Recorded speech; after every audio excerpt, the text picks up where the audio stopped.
जय हिंद साथियों, स्वागत है आप सभी का एजुकेशन कैटसिक्स में। रुक करते हैं बिहार की तरफ। तो शुरू हो चुका है बिहार में एक बार फिर से कॉन्ट्रैक्ट वाली नौकरियां।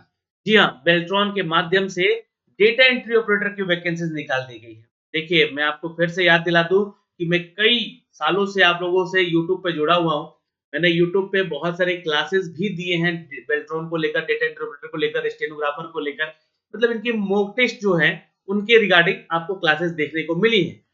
आपको अभी भी अगर वो क्लासेस चाहिए तो प्लीज कमेंट में यस कीजिएगा। हाँ, ये चाहिए आप लोग को इसकी क्लासेस, तो मैं जल्द ही अवेलेबल करा दूंगा मॉक टेस्ट इनका, है ना, अगर वो चाहिए तो। लेकिन अगर आप लोग को मैं बताऊं यहाँ पे कि डेटा एंट्री ऑपरेटर एक कॉन्ट्रेक्चुअल जॉब है। 3 साल के कॉन्ट्रैक्ट के लिए आप चुने जाते हैं बेल्ट्रॉन के माध्यम से बिहार के उन विभिन्न विभागों में, उन विभिन्न संवर्गों में जहां पे आपको रिक्रूट किया जाता है। अब बात को मैं ध्यान से सुन लीजिएगा हमारी, कि ये कॉन्ट्रेक्चुअल जॉब तो है, लेकिन इतना हाईली डिमांडेड है कि इन लोगों को 3 साल के बजाय इनका टाइमिंग एक्सटेंड कर दिया जाता है। अगर आपके कार्य अच्छे हैं तो, मतलब देखा जाता है संतोषजनक कार्य होता है आपका, तो आपका जो है ये टाइम एक्सटेंशन किया जाता है लगातार। और अभी तक तो पूरे इतिहास में हमने नहीं देखा है कि इन लोगों को रिक्रूटमेंट करके इनको जो जॉब कर रहे हैं लोग उनको बाहर किया गया। हाँ, बहुत ऐसे कम है जिनको बाहर किया गया है, और वो भी इसलिए कि उनको उनका कैरेक्टर को देखते हुए, उनका जो बिहेवियर को देखते हुए, क्योंकि इन लोगों की रिक्रूटमेंट जो होती है वो किसी ना किसी विभाग में होती है, अधिकारियों के अधीन होती है। तो उन लोगों से बिहेवियर अच्छा रहे, इसलिए उनको यहाँ पे कॉन्ट्रैक्ट पे रखा जाता है। और अगर उनका बिहेवियर अच्छा नहीं रहा है तो उनको बाहर भी किया गया। लेकिन फिलहाल ऐसे छात्र जो कि अच्छा कार्य कर रहे हैं उनको बाहर तो नहीं किया गया है, और वो अच्छे जॉब भी कर रहे हैं। फिलहाल मैं इसके बारे में तो आपको सारा डिटेल दे चुका हूं कि बेल्ट्रॉन क्या होता है, डेटा एंट्री ऑपरेटर की जॉब कैसी होती है। लेकिन इस वीडियो के माध्यम से मैं आपको फॉर्म भरना भी बताऊंगा। तो इस वीडियो को ध्यान से देखिएगा, और कौन-कौन से सर्टिफिकेट लगेंगे इसके बारे में जानकारी देंगे, सिलेक्शन प्रोसीजर कैसे होगा। और सबसे इंपॉर्टेंट कि इसकी क्लास अगर आप लोग चाहिए तो भाई जरूर कमेंट कीजिएगा। आप लोग को इसके मॉक टेस्ट अवेलेबल करवा दिए जाएंगे आप लोग के एप्लीकेशन एजुकेशन के 86 पे या फिर आपके यूट्यूब चैनल पे। चलिए, तो दोस्तों हम हैं इसके ऑफिशियल वेबसाइट पे, जहां पे आप आके इसका फॉर्म अप्लाई कर सकते हैं। और कौन-कौन से छात्र अप्लाई करेंगे इसको अगर आपको देखना है तो आप लोग जो है जाएंगे इसके लेटेस्ट अपडेट पे। जैसे ही आप यहाँ पे अपडेट पे क्लिक करेंगे, ये आपको इस पेज पे ले आएगा। यहाँ पे आपको इसका सिलेबस भी देखने को मिल जाएगा। यहाँ से आप इसको सिलेबस पे क्लिक करके इसका सिलेबस भी डाउनलोड जरूर कर लीजिएगा, कौन-कौन से टॉपिक से क्वेश्चन पूछे जाते हैं। और ये सिलेबस वाइज अगर मैं आपको बात करूं तो सिलेबस वाइज आपकी तैयारी मैं करवा सकता हूं यहाँ से मॉक टेस्ट के अधीन, है ना। कौन-कौन से क्वेश्चन कहां से कितने प्रश्न पूछे जाएंगे, इन सब के बारे में एक-एक करके सारी जानकारी आपको यहाँ से देखने को मिल जाएगी। तो अगर आप लोग चाहते हैं कि इसका सिलेबस कंप्लीट करवाया जाए तो प्लीज कमेंट सेक्शन में कमेंट जरूर कर लीजिएगा। आइए, यहाँ पर एक रजिस्ट्रेशन करने का लिंक भी दिया गया है। तो यहाँ पे आप क्लिक करेंगे जैसे ही, तो आपको ये उस पेज पे ले जाएगा जहाँ से इसका लिंक दिया गया है अप्लाई करने को लेकर। यहाँ पे आपको क्लिक कर लेना होगा, और ये है आपका यूजर नेम और पासवर्ड जो कि दिया गया है यहाँ पे। तो आप लोग यहाँ पे अपना यूजर नेम और पासवर्ड डाल के यहाँ पे लॉगिन कीजिएगा। इस कैप्चे को यहाँ पे डालिएगा और लॉगिन पे क्लिक कर लीजिएगा। अगर आप नए छात्र हैं, ठीक है, तो आपको क्या करना है यहाँ पे, तो आपको यहाँ पे नए छात्र हैं तो आपको यहाँ पर रजिस्टर हियर पे क्लिक कर लेना है। यहाँ पे आपको जैसे ही क्लिक कीजिएगा, आपका एक पेज ओपन हो जाएगा आपके सामने, जो कि रजिस्ट्रेशन का पेज होगा। अब इस पेज पे आपको आना होगा, और यहाँ पे थोड़ा सा टाइम तो लेगा, लेकिन ध्यान से देख लीजिएगा। ये जैसे ओपन होगा आपके सामने बहुत सारी चीजें ओपन हो जाएंगी अपने रजिस्ट्रेशन को लेकर। ये देखिएगा, यहाँ पे बोला जा रहा है कि आपको अपना नाम जो कि वेरीफाई करना है डालकर, जो कि डॉक्यूमेंट अपलोड करेंगे उससे मिलता रहना चाहिए। And candidate name will be capture to verify the document upload, जो भी आप अपलोड करेंगे उससे आपको मैच किया जाएगा। डेट ऑफ बर्थ आपका जो है सर्टिफिकेशन पे मैट्रिक के वो चाहिए। मोबाइल नंबर और एक ईमेल एड्रेस तो चाहिए चाहिए, जिससे कि आप यहाँ पे लॉग इन करेंगे, और आपका एक यूनिक होना चाहिए वो। यहाँ पे देखिएगा तो कैंडिडेट का फर्स्ट नेम है, मिडिल नेम है, और यहाँ पे लास्ट नेम है। अगर आप यहाँ पे देखते हैं कि आपका फर्स्ट नेम क्या है, सिर्फ मान लीजिए आपका नाम जितेंद्र है तो जितेंद्र डालिएगा। अगर जितेंद्र कुमार है तो जितेंद्र कुमार जो है, यहाँ जितेंद्र कुमार सिंह है तो कुमार यहाँ पे डालिएगा और सिंह यहाँ पे डाल दीजिएगा, ठीक है। नहीं तो जितेंद्र कुमार है सिर्फ, तो जितेंद्र फर्स्ट नेम में और कुमार जो है लास्ट नेम में डाल दीजिएगा बस, ठीक है। यहाँ पे आपको बोला जा रहा है कि have you ever change your name, कभी आपने अपना नाम बदला है 10th में या 12th में आके, तो अगर किए हैं तो भाई यस पे क्लिक करके उसका डिटेल बताना होगा। यहाँ पे आपको अपना नाम बताना होगा कि न्यू नेम क्या है और डेट ऑफ बर्थ क्या है आपका, ठीक? नहीं तो नो पे क्लिक कर लीजिएगा, डेट ऑफ बर्थ यहाँ पे अपना डालिएगा और इसके अनुसार देखिएगा कि आपका एज कितना हो गया। जैसे एज का बाउंडेशन तो नहीं है यहाँ पे, ध्यान रखिएगा, है ना? अपना यहाँ पे जो भी 57 साल तक के छात्र हैं वो अप्लाई कर सकते हैं। यहाँ पे देखिएगा तो मेल, फीमेल और ट्रांसजेंडर, यहाँ पे अपना बता दीजिएगा क्या है, आप मेल है, फीमेल है या ट्रांसजेंडर है, या फिर आपको यहाँ पे अपना एक मोबाइल नंबर भी देना होगा और उसको कंफर्म करना होगा। मोबाइल नंबर कोई अगर अलग देना चाहते हैं तो वो भी दे दीजिएगा। ईमेल एड्रेस आपको देना है और फिर उसको कंफर्म ईमेल एड्रेस पे क्लिक कर देना है। फिर जनरेट ओटीपी पे क्लिक कर लेंगे। फिर यहाँ पे देखिएगा तो ये जो कैप्चा है, इस पे कैप्चा को यहाँ पे क्लिक करके सबमिट री-वेरीफाई कर लीजिएगा, ठीक है? यहाँ पे री-वेरीफाई का ऑप्शन दिया गया है और यहाँ आई एग्री पे भी क्लिक ज़रूर कर लीजिएगा, ठीक है? यहाँ पे टिक कर लीजिएगा और इसको री-वेरीफाई कर लीजिएगा। री-वेरीफाई कीजिएगा तो आपका री-वेरीफाई हो जाएगा। तो मैं एक छात्र का यहाँ पे अपडेट भी कर देता हूँ और यहाँ पे जो है आपका सारा डिटेल दिख जाएगा जैसे ही आप जो है कैप्चा वेरीफाई करोगे और यहाँ पे सब पे टिक कर देना, मतलब कि ये जो बोल रहा है कि select the check box if the enter the value display correctly, मतलब सब कुछ अगर आपको यहाँ पे करेक्टली दिख रहा है तो यहाँ पे मैंने यस पे क्लिक कर दिया। यहाँ भी नाम मेरा सही दिख रहा है, लास्ट नेम भी सही दिख रहा था, डेट ऑफ बर्थ भी सही है और यहाँ पे जेंडर भी सही है और मोबाइल नंबर भी और ईमेल एड्रेस भी यहाँ पे सही है। फिर इसको यहाँ पे सबमिट पे हमें क्लिक कर देना है। जैसे ही आप सबमिट करेंगे, आपका रजिस्ट्रेशन सक्सेसफुली यहाँ पे बोल देगा कि हो चुका है। आपको एक रजिस्ट्रेशन नंबर मिल जाएगा और यहाँ पे बोलेगा इसको क्लोज कर दीजिए। जैसे ही आप यहाँ पे क्लोज करेंगे, आपको जो है आपका रजिस्ट्रेशन नंबर यहाँ दिख जाएगा। इसके अलावा जो है आपका मेल जेंडर है, आप ये अप्लाई किए हैं, नाम कभी चेंज नहीं किए, ये जो डिटेल है आपका दिख जाएगा। रजिस्ट्रेशन नंबर आपको जो है एसएमएस के थ्रू मिल भी जाएगा। मोबाइल नंबर आपका यहाँ पे दिख जाएगा और ईमेल एड्रेस यहाँ पे आपका दिख जाएगा। ये सारा डिटेल यहाँ पे आपको दिखेगा। फिर यहाँ से आपको जो है एप्लीकेशन डिटेल पे जाना है, ठीक है? अब आपको यहाँ पे जो है ना डिटेल कुछ आपको अपडेट करना है, पर्सनल डिटेल डालना है, फिर additional detail, communication detail, qualification और एक्सपीरियंस, टेस्ट सिटी आपको सिर्फ पटना होने वाला है, यहाँ पे ध्यान रखिएगा, या हो सकता है गया भी दे, मुजफ्फरपुर भी दे, है ना? डॉक्यूमेंट्स एंड पेमेंट पे क्लिक कर लीजिएगा और पेमेंट कर दीजिए। पेमेंट कितना लगेगा मैं आपको बताऊंगा, लेकिन इस वीडियो को थोड़ा ध्यान से देखिएगा आगे चल के, ठीक है? अब देखिए तो यहाँ पे जो है आपसे पूछेगा कि आपका मैरिटल स्टेटस क्या है, फादर नेम या हस्बैंड का नेम डाल सकते हैं जो महिला है, मदर नेम डालना है, अपना मोबाइल नंबर दिख जाएगा, ईमेल एड्रेस दिख जाएगा और यहाँ पे जो है पोस्ट का नेम जो है डेटा एंट्री ऑपरेटर का दिख जाएगा आपका।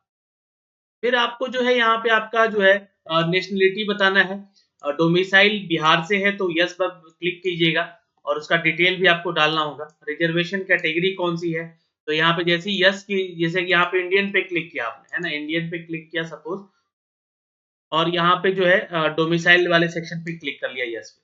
फिर ये बताना होगा कि किस कैटेगरी से आप BC1 या BC2 से है, किस कैटेगरी से है, ये आपको यहाँ पे जानकारी अपने देनी है। फिर नीचे आएँगे तो कैटेगरी का जो है आपका अथॉरिटी, इश्यूइंग अथॉरिटी कौन किया है, कैटेगरी सर्टिफिकेट इश्यू अथॉरिटी कौन किया है, कब करवाया है आपने इसको, डेट बताया जाएगा उसपे और उसका सर्टिफिकेट नंबर जो है आपको देना। जैसे कि आपके सर्टिफिकेट पे दिखता है ना? कैटेगरी सर्टिफिकेट पे। मैं दिखला देता हूँ एक यहाँ पे आपको। जैसे कि कुछ इस तरीके से आपका जो है रेजिडेंशियल सर्टिफिकेट दिखेगा। यहाँ पे ये जो है सर्टिफिकेट नंबर दिया है, ठीक है? और यहाँ पे आपका डेट दिया है, तो ये डालना है और किसके द्वारा ये जो है साइंड किया गया है। तो ये साइंड किया गया है रेवेन्यू ऑफिसर के द्वारा, तो रेवेन्यू ऑफिसर लिखना है वहाँ पे, ठीक है? आरओ। तो यहाँ पे क्या डालना है? यहाँ पे डालना है रेवेन्यू ऑफिसर, है ना? Certificate, category certificate issuing authority revenue officer, category certificate का डेट, कब डेट में आपका इशू हुआ है और उसका सीरियल नंबर यहाँ पे लिख देना है, ठीक है? डोमिसाइल यहाँ पे आपको बताना है, देखिए ये जो है सॉरी ये जाति का पूछा गया है, कैटेगरी सर्टिफिकेट जो जाति का, ये डोमिसाइल है, यहाँ पे आपको देना है आपका निवास वाला, ठीक है? यहाँ पे निवास वाला भी कुछ इस तरह से आप दे सकेंगे। फिर उसके बाद जो है आपको आइडेंटिफिकेशन डिटेल डालना है, कोई विजिबल ऐसे मार्क्स हैं, चेहरे पे कटे-छटे का निशान है, वो देना है आपको, ठीक है? और यहाँ पे जो है टाइप ऑफ आइडेंटिफिकेशन, तो यहाँ पे आपको जो है अपना वोटर कार्ड या फिर ड्राइविंग लाइसेंस या आधार कार्ड या पैन कार्ड, कोई भी एक चीज़ जो है यहाँ पे आपको बताना है, क्योंकि गवर्नमेंट के द्वारा इश्यू है। तो सपोज मान लीजिए कि यहाँ पे हमने पैन कार्ड दे दिया या फिर अपना आधार कार्ड दे दिया, है ना? कोई भी एक डाल सकते हैं यहाँ पे। है ना। और यहाँ पे उसका डिटेल डालना होगा, पैन कार्ड का number, name of pan card, जो आपसे नाम क्या है आपका, और यहाँ पे आई एग्री पे क्लिक करके यहाँ पे सेव एंड नेक्स्ट पे क्लिक कर लीजिएगा। I am voluntary submitting my identity proof to establish the my identity, इसके लिए आप दे रहे हैं, यहाँ पे आप क्लिक कर लीजिएगा और सेव एंड नेक्स्ट पे क्लिक करके एडिशनल डिटेल पे आ जाइएगा। जैसे ही आपका ये डिटेल कंप्लीट हो जाएगा तो पर्सनल डिटेल जो है आपको ग्रीन दिखता हुआ नजर आएगा, और यहाँ पे एडिशनल डिटेल में पूछ रहा है कि क्या आप पर्सनल डिसेबल कैटेगरी से आते हैं, तो नहीं पे क्लिक कर दीजिएगा। अगर आते हैं तो फिर यस पे क्लिक कीजिएगा। अगर आप पीएच कैटेगरी से है तो उसका डिटेल आपको देना पड़ेगा, ठीक है, किस तरह का आपका डिसेबिलिटी है, ठीक है। तो इसके बारे में भी आपका सर्टिफिकेट बना ही होगा, तो उसको आप यहाँ पे जो है उसके संख्या सर्टिफिकेट नंबर वगैरह बताना पड़ेगा, नहीं तो नो पे क्लिक करके आगे बढ़िएगा। सेव एंड नेक्स्ट पे क्लिक कर लेंगे, फिर डेटा सेव हो जाएगा, ओके कर लीजिएगा। यहाँ पे आपका एड्रेस पूछेगा, करस्पॉन्डेंस एड्रेस और एक परमानेंट एड्रेस पूछेगा, है ना, जो कि आपको डिटेल यहाँ पे अपना बता देना होगा, जो भी आपका एड्रेस है वो देना होगा, ठीक है। उसके बाद जो है यहाँ पे कम्युनिकेशन एक्सपीरियंस पे आते हैं। जैसे ही वो आपका डिटेल सेव हो जाएगा, कम्युनिकेशन डिटेल, आपका एजुकेशन डिटेल पूछेगा, यहाँ पर 10th और यहाँ पे एसेंशियल क्वालिफिकेशन के बारे में पूछा जाएगा। जैसे कि अगर आपने कुछ एसेंशियल क्वालिफिकेशन किए हैं उसके बारे में आपको जानकारी देनी है, जैसे कि 12th पास यहाँ पे मिनिमम आपका क्वालिफिकेशन है, ये बताना होगा आपको। और इसके बाद अगर आप टाइपिंग के बारे में जानकारी देना चाहते हैं तो टाइपिंग के स्पीड इंग्लिश हिंदी दोनों में देना चाहते हैं, तीनों को सिलेक्ट करना होगा। फिर उसके बाद जो है कंप्यूटर और बीएसडीएम कोर्स के डिटेल के बारे में आपको बताना होगा। तो ये जो कोर्स का डिटेल है, जैसे कि आपने अगर एलसीडीसीए किया है, एडीसीए किया है, तो आपको यहाँ पे उसके बारे में जानकारी देनी होगी। यहाँ पे कौन सा कोर्स किया है आपने, 1 साल का किया है या कोई डीईओ का कोर्स क्वालिफाई किया है जिसमें कि 400 आवर का आपने जो है टाइपिंग स्पीड वगैरह है आपका, तो इसके बारे में जानकारी देनी है। फिर उसके बाद जो है कोई एक अगर हायर क्वालिफिकेशन है आपके पास तो उसके बारे में डिटेल देना है, जैसे कि बीई बीटेक किया है आपने तो उसके बारे में डिटेल दे सकते हैं, परसेंटेज क्या है, पासिंग ऑफ ईयर क्या है, आपका सब्जेक्ट क्या है, और उसके बाद इसको सेव एंड नेक्स्ट पे क्लिक कर लीजिएगा। यहाँ पे देखिए मैं यहाँ पे एक छात्र का करके देता हूँ यहाँ पे, है ना, जैसे कि यहाँ पे इनका मैट्रिक का certificate detail, name of board, जैसे कि किस बोर्ड से, सीबीएसई से है या बीएसईबी से है, स्कूल का इंस्टीट्यूट का नाम आपको बताना है ना, परसेंटेज ऑफ सीजीपीए, मतलब आपका परसेंटेज है या सीजीपीए में है, क्या किस में है आपका मार्क्स, ये बताना है। मार्क्स कितने आए हुए थे ये बताना है। मैक्सिमम मार्क्स में कितना था, मतलब कि क्वेश्चन मतलब ये है कि 500 में आपका कितना नंबर लेकर आए हैं, ठीक है, कब के पास आउट है ये बता देना है। एसेंशियल क्वालिफिकेशन में मतलब आपको जो है बताना है कि आपने क्या किया है, तो ग्रेजुएशन किया है तो ग्रेजुएशन का डिटेल डालना है यहाँ पे, नेम ऑफ बोर्ड, स्कूल या कॉलेज का नाम, सब्जेक्ट कौन सा था, और आपका परसेंटेज क्या था, कितने मार्क्स आए थे, उसका मैक्सिमम मार्क्स कितना था, और ईयर ऑफ पासिंग क्या था, ठीक है। जो लास्ट क्वालिफिकेशन किया आपने उसके बारे में जानकारी यहाँ पे देनी, ठीक है। यहाँ पे फिर जो है आपका टाइपिंग मीडियम क्या है ना, कि किस मीडियम में आपको टाइप करना है, हिंदी में या अंग्रेजी में या दोनों में करना चाहते हैं तो दोनों पे आपको क्लिक कर लेना होगा, ठीक है। तो यहाँ पे आपको जो है अगर आप एक में चाहते हैं तो आप बताइएगा, है ना, कि आपको सिर्फ इंग्लिश में करना जानते हैं आप या इंग्लिश या हिंदी में करना जानते हैं आप, ये सारी जानकारी यहाँ से दी गई है, ठीक है। अब यहाँ पे जो है आपका कोर्स डिटेल, कंप्यूटर का कोई कोर्स किए हैं तो उसके बारे में जानकारी देनी है आपको यहाँ पे, है ना, नहीं तो यहाँ पे इसको छोड़ भी सकते हैं, कोलैप्स करके एक्सपेंड कर सकते हैं, मतलब बताना तो है ही, क्योंकि देखिए ये जानकारी मांगी गई है, नोटिफिकेशन देखिएगा तो उसमें ये जानकारी मांगी गई है, तो ये आपको बताना होगा कि कौन से इंस्टीट्यूट से आपने किया है, और यहाँ पे जो है जो भी आपका रिकॉग्नाइज है या नहीं है इंस्टीट्यूट जो है, तो यस और नो पे क्लिक करके बताना है, मंथ ऑफ और ईयर ऑफ पासिंग बता देना है। फिर इसके बाद जो है अगर कोई डिटेल डालना चाहते हैं ये डाल दीजिएगा। इसमें देखिए कोई भी स्टार मार्क नहीं दिया गया, ये आप बताना चाहेंगे तो ही बताइएगा, नहीं तो इसको कोलैप्स करके छोड़ भी सकते हैं और सेव एंड नेक्स्ट पे क्लिक भी कर सकते हैं। जैसे ही आप अपना डेटा सेव कीजिएगा क्वालिफिकेशन वाला डाल के, वहाँ पे टेस्ट ऑफ सिटी पूछेगा, बिहार में ही आपका सारा सेंटर होगा, आप अपने अनुसार आप यहाँ पे किसी भी शहर को चूज कर सकते हैं। तो सपोज पहला जो शहर आपका होना चाहिए वो देखिए पटना सेलेक्ट कीजिएगा, ताकि आप उस क्षेत्र से अगर नहीं बिलोंग करते हैं, जो यहाँ पे शहर दिए गए हैं, तो आपके लिए सबसे नजदीक जो शहर होगा उसको चूज कीजिएगा या उस जिला को चूज कीजिएगा, तो यहाँ से आपको समझ में आएगा। तो जैसे कि मेरे यहाँ से सबसे नजदीक यहाँ पे अगर पटना है, दूसरे स्थान पे देखेंगे तो भी यहाँ पे फिर भी पटना के बाद अगर देखा जाए तो आरा है, और अगर यहाँ पे अगर तीसरा चूज़ करना हुआ मुझे, तो हो सकता है कि मैं मुज़फ्फरपुर चूज़ करूँ, क्योंकि वहाँ से प पटना नज़दीक। तो उस तरह से आप लोग भी मिला लीजिएगा किस ज डिस्ट्रिक्ट को चूज़ करना है यहाँ पे, है ना? और सेव एंड नेक्स्ट पे क्लिक कर लीजिएगा। अब ये डेटा यहाँ भी सेव हो गया, अब डॉक्यूमेंट्स अपलोड करना है। यहाँ पे ध्यान रखिएगा, upload A scan copy of recent passport size photo. आपको यहाँ पे अपना एक फ़ोटो अपलोड करना है, फिर आपको अपना यहाँ सिग्नेचर अपलोड करना है। ठीक, इसके बाद जो है आपका डोमिसाइल सर्टिफ़िकेट जो आपने बताया है ना? निवास वाला, वो अगर आपने ओबीसी से फॉर्म भरा है तो एनसीएल सर्टिफ़िकेट यहाँ पे आपको अपलोड करना होगा। स्कैन फ़ोटो आपका 10th का माँगेगा, है ना? 10th का सर्टिफ़िकेट माँगेगा। 12th सॉरी सर्टिफ़िकेट, और फिर उसके बाद मार्कशीट भी माँगेगा। ये भी अपलोड कर देना है।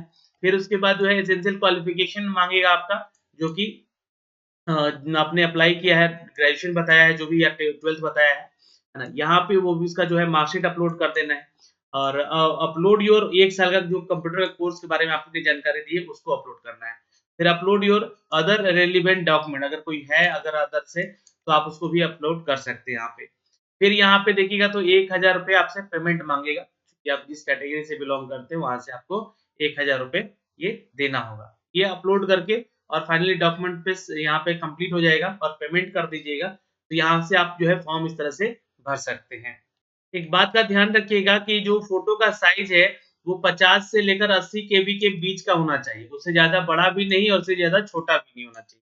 और ये जो है स्कैन जो है डीपीआई 200 डीपीआई से अहेत होना चाहिए। इस तरह से आपका जो कुछ पिक्चर यहाँ पे आ जाएगा, ये अपलोड हो चुका है। फिर इसको क्लोज़ कर दीजिएगा यहाँ पे। फिर उसके बाद जो है आप यहाँ से अपना फ़ोटो भी व्यू पे क्लिक करके चेक कर सकते हैं कि आपने अपना फ़ोटो अपलोड किया है। ठीक है? फिर यहाँ पे है अपना सिग्नेचर अपलोड करना है। जैसे ही इस पे आप क्लिक करेंगे, तो यहाँ भी बोलेगा कि आपको सिग्नेचर जो है जेपीजी फॉर्मेट में और 50 से 80 केबी के बीच का ही होना चाहिए। 11 ज़ोन करके एक वेबसाइट है, जहाँ से आप अपना फ़ोटो और सिग्नेचर को रीसाइज़ कर सकते हैं। आपको यहाँ पे फिर ऑनलाइन वाले सेक्शन पे क्लिक कर देना है पेमेंट के लिए, क्योंकि आप अपना सारा डॉक्यूमेंट्स यहाँ पे अपलोड कर चुके हैं, और व्यू करके सारा डॉक्यूमेंट्स भी आप लोग देख सकते हैं, ठीक है? कि कौन-कौन सा डॉक्यूमेंट आप लोग अपलोड किया है, और सही-सही ध्यान से देख लीजिएगा, डोमिसाइल की जगह पे डोमिसाइल, एनसीएल की जगह पे एनसीएल, 10th का सर्टिफिकेट की जगह पे सर्टिफिकेट ही डालना है, मार्कशीट की जगह पे मार्कशीट ही डालना है। ये सारी चीज़ थोड़ा ध्यान से अपलोड कीजिएगा, ठीक है? फिर ₹1000 आपका फीस लगेगा। आई हैव प्रीव्यू, ये प्रीव्यू कर लिया आपने इन सभी चीज़ों को जो अपलोड किया गया है। आई हैव रीड एडवर्टाइज़मेंट, जो भी आप लोगों से माँगा गया है, एज में एज लिमिटेशन को फुलफिल करते हैं, क्वालिफ़िकेशन फुलफिल करते हैं, इसके बारे में। I am possession of all the original the certificate document support bye claim and application form, जो भी माँगा गया है एप्लीकेशन फॉर्म में, वो सारा डॉक्यूमेंट आप लोगों ने यहाँ पे दिया है, इसके लिए आप कोई भी अपडेट फिर बाद में नहीं किया जाएगा, ध्यान रखिएगा। और आई एग्री पे क्लिक करके इस कैप्चे को यहाँ डालकर प्रीव्यू कर लीजिएगा और फाइनली सबमिट कर दीजिएगा। सबमिट कीजिएगा तो आपसे पेमेंट माँगेगा 1000 का, और आप पेमेंट कर दीजिएगा। ठीक है? तो यहाँ से ये जो है डॉक्यूमेंट्स और पेमेंट का प्रोसेस भी समाप्त हो जाएगा। तो दोस्तों कुछ इस तरीके से जो है आप अपने इस फॉर्म को भर सकते थे और भर सकते हैं। तो अभी ये जो लिंक एक्टिवेट हो चुका है, आप भी जो है इसको अप्लाई करें, है ना? अगर जो भी डाउट है आपके तो कमेंट सेक्शन में कमेंट ज़रूर कीजिएगा। जय हिंद।